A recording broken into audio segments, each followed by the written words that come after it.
श्री क्षेत्रपालो विजयते भगवान श्री कालभैरवनाथांचे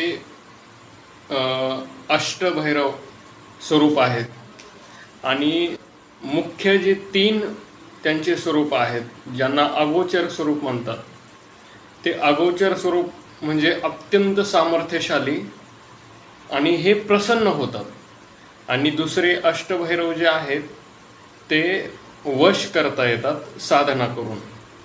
तर अगोचर स्वरूप जे आहेत भगवंताचे ते आहेत महाकाल भैरव, बटुक भैरव आणि स्वर्णाकर्षण भैरव।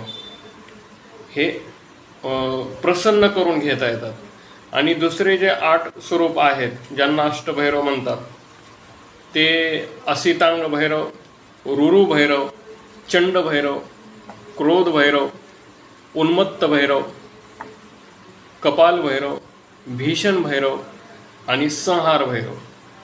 हे 8 भैरवनाथाचे उग्र स्वरूप आहेत। याच्या साधना सामान्य माणसाच्या आवाक्याच्या बाहेर आहेत आणि यांना प्रसन्न नाही तर वश करता येते आणि वश करून त्यांच्याकडून काम करून घेता येतात। रामकृष्ण।